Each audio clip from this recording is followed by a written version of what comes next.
Olá, boa noite.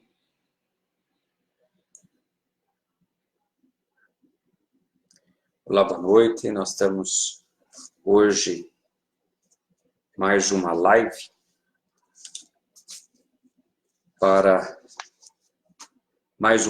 nossa, tanto no Facebook quanto no Instagram.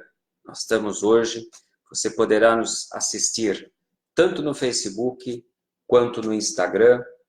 Para vocês aqui do Instagram, quero ajudar você. Entre lá no nosso Instagram, curta também nosso Instagram e acompanhe nossas divulgações pelo Instagram ou pelo Facebook. Também nós estamos hoje pelo Facebook com dupla transmissão ao vivo no nosso encontro com bem-estar.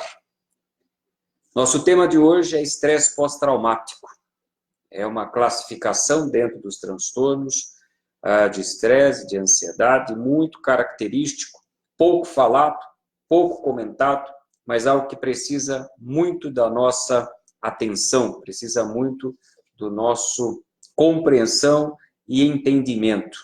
O estresse pós-traumático, o próprio nome já é comprido, por quê? Porque é algo extremamente desagradável para a pessoa.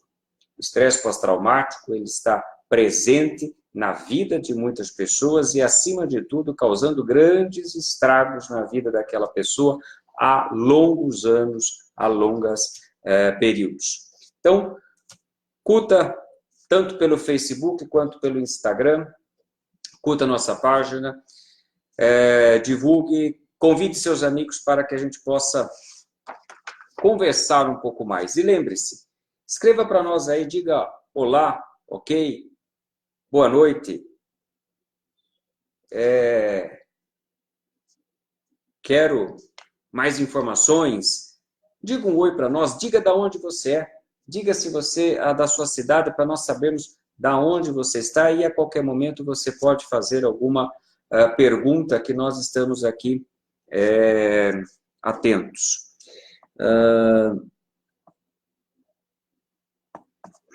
Deixa eu colocar o óculos para eu poder enxergar algumas coisas aqui que eu não estou enxergando. Tá, muito bem, então nós vamos falar hoje sobre o estresse pós-traumático.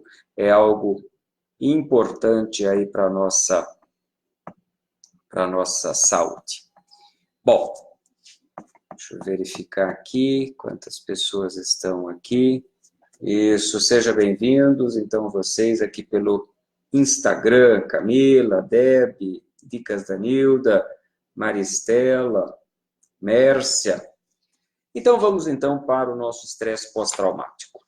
Bom, durante a nossa vida, nós sofremos vários tipos de situações desagradáveis. Concorda? Olá, dando seu joinha aí, dá seu joinha para nós.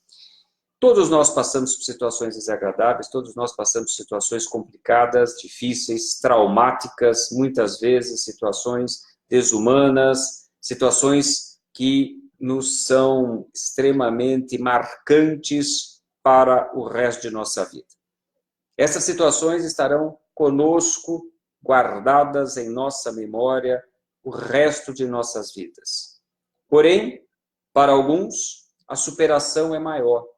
Para outros, estes fatos marcantes realmente são um grande transtorno, uma grande limitação na vida da pessoa.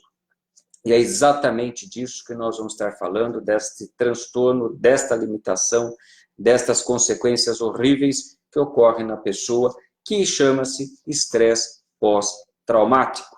Ou seja, após o trauma, a situação ainda continua viva, estressando aquela pessoa, incomodando aquela pessoa. A situação ocorreu, o trauma ocorreu, a coisa desagradável aconteceu, algo que levou aquela pessoa a estar entre a vida e a morte, ou presenciar cenas horríveis. Aquilo passou, porque essas coisas são que nem furacão. Passa. É intenso, mas passa. Para alguns, a superação ela vem nas próximas semanas. E para outros, a pessoa ainda continua com aquele furacão como se ele estivesse vivo dentro dela, como se todo dia ela acorda e dorme e aquele furacão está ainda passando na vida dela. É isto que é o estresse pós-traumático. A situação passou, mas a recordação ainda continua viva na cabeça daquela pessoa, ainda continua presente, atormentando, incomodando e criando várias limitações na vida daquela pessoa.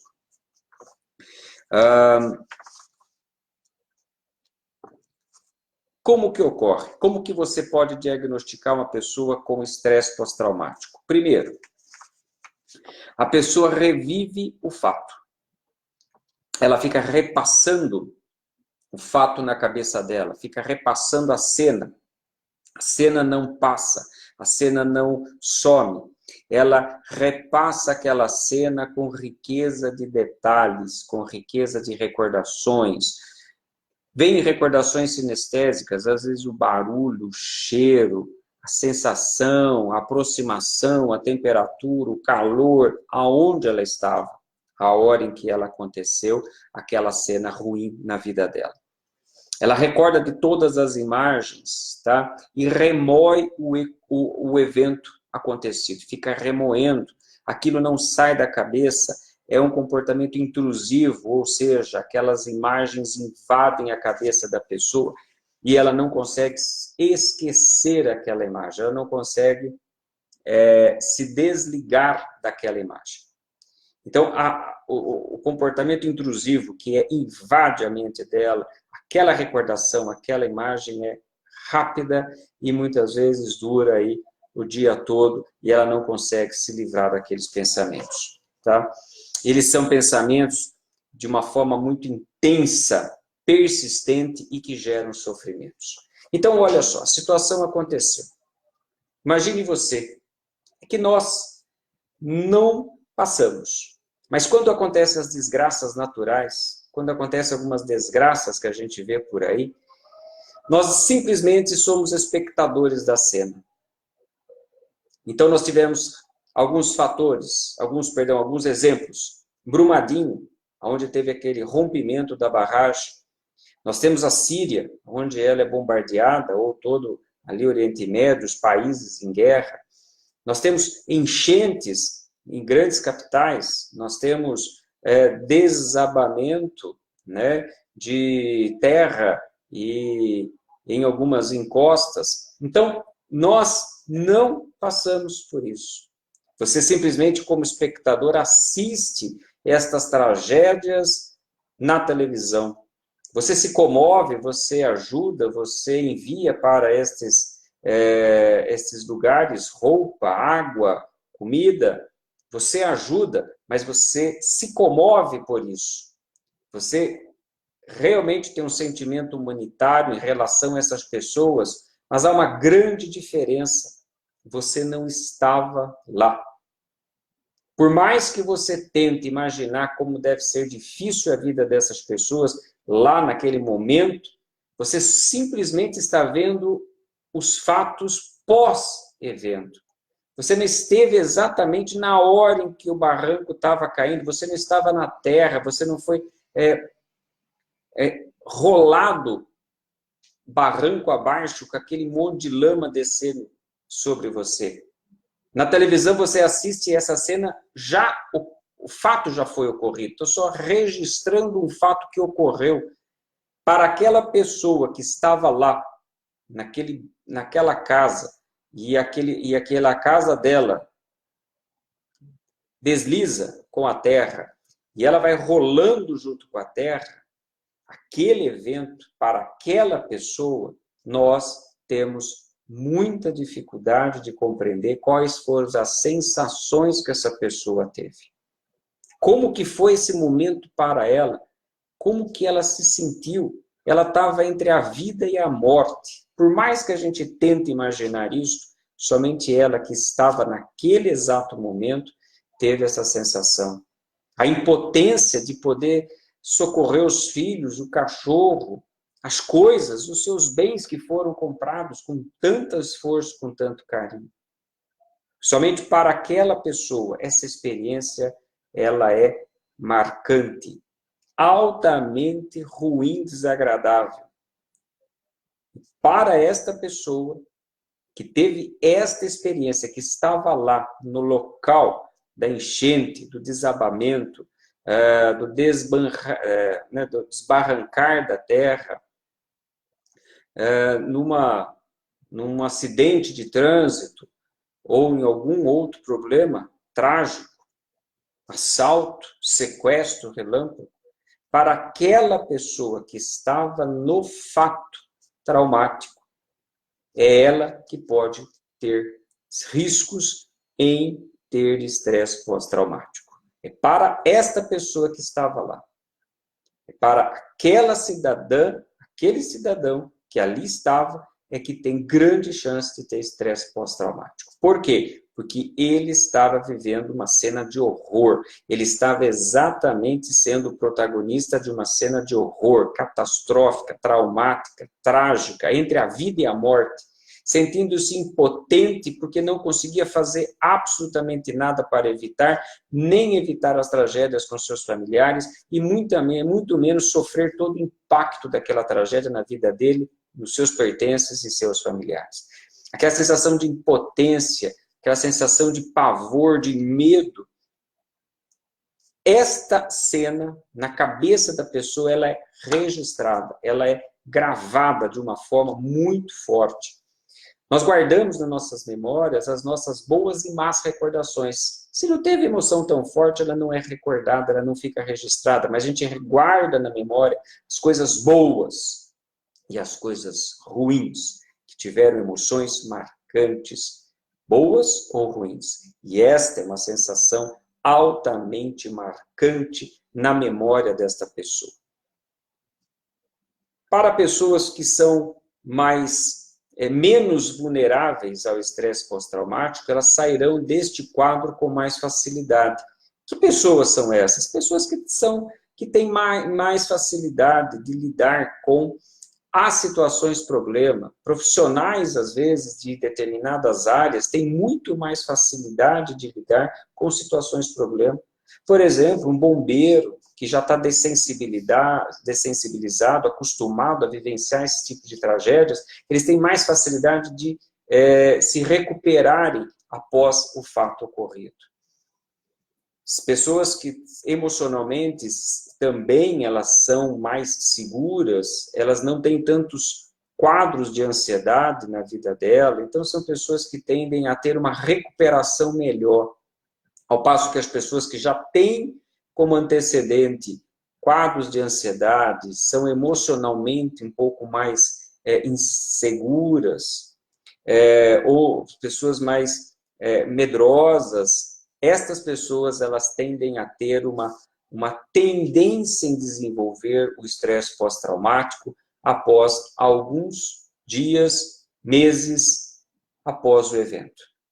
Nos primeiros 30 dias após o evento, é normal a pessoa ficar um pouco estranha, indiferente, preocupada, apreensiva, acordar assustada, mas aos poucos vai passando. O problema é após os 30 dias, que muitas pessoas ainda continuam revivendo esta cena, tendo sonhos horríveis referente à cena, acordando desesperado como se estivesse acontecendo exatamente naquele momento, novamente aquele problema. Ela fica pensando repetidamente, já faz 1, 2, 3 meses que ela está pensando isso após o acidente. Esta sim está em estresse pós-traumático. Tem algumas pessoas que às vezes demora mais de 30 dias para desencadear esses pensamentos. É comum, de repente, algumas pessoas, elas terem força para lidar com a situação problema, mas depois de um tempo, ela sofre o efeito emocional daquela situação. Então ela começa a lembrar, reviver, e aí então ela começa a entrar no estresse pós-traumático. Como identificar uma pessoa assim?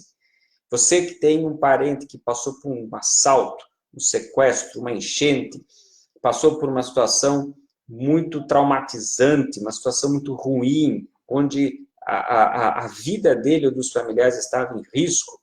Se você perceber mudanças comportamentais e emocionais no comportamento dele, pode ser sugestivo de estresse pós-traumático. Insônia, agitação, olhar parado, pensamento voado, ele está pensando em alguma coisa, ele não está no aqui e agora, ele parece que está em outro mundo.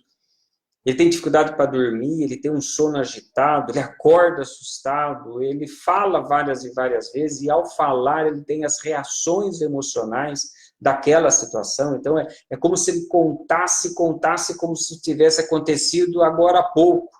Já faz meses que aconteceu, mas é como se a cena ele estivesse relatando algo de agora há pouco, com riqueza de detalhes, com detalhes minuciosos da cena traumatizada. A pessoa que ela passou e está em estresse pós-traumático, ela pode desencadear irritabilidade, impaciência, agitação, inquietação. Ela pode também ter comportamentos depressivos, querer ficar mais quieta, isolada, no canto dela, perder o ânimo, a motivação para as coisas, sentir-se culpada por não ter conseguido fazer algo para evitar os problemas a si, ou a terceiros, ou a teus pertences, né? Aquela sensação da impotência, o choro contínuo, um choro invasivo, um choro que aparece do nada, sempre na memória dela, recordando aquelas cenas vivenciadas. Então, pessoas que estão passando por isso, e detalhe, tem que ter o evento traumático. É obrigatório para esses sintomas que tenha ocorrido o evento traumático. Então, ou seja, você sabe que aquele parente seu tem todos esses sintomas, está apresentando esses sintomas e sabe também que ele esteve inserido em um evento traumático. Tá? Então, aí sim podemos afirmar que ele está com estresse pós-traumático, e é fundamental que a família esteja atenta para levar essa pessoa num psiquiatra, num psicólogo, e avise a família, avise o profissional. Ele passou por isso. Por quê? Porque muitas vezes ele não conta, por vergonha, por medo, por receio, até mesmo por embotamento emotivo, a pessoa ela fica mais quieta, mais isolada, ela não quer muito contato com as pessoas, ela fica mais no mundo dela e tem dificuldade de expressar, de dizer para as outras pessoas o que está acontecendo. Ela pode relativizar muito, falar que está tudo bem, está tudo em ordem, mas você vê no comportamento que houve mudanças. Ela perdeu o apetite, ou ela aumentou o apetite, ela não dorme agitada, está cansada, não quer trabalhar, não quer sair, mudou. Depois do evento, mudou. Então, se muda alguma coisa depois do evento, fique de atento, fique de olho. Encaminhe essa pessoa o mais breve possível para um profissional. Após o evento traumático, os primeiros 30 dias são fundamentais para instalar ou não o estresse pós-traumático. Após 30 dias, até 30 dias, as pessoas tendem naturalmente a lidarem melhor com isso. Como eu já havia dito, as pessoas que têm maior resistência, resiliência diante dos fatos conseguem superar.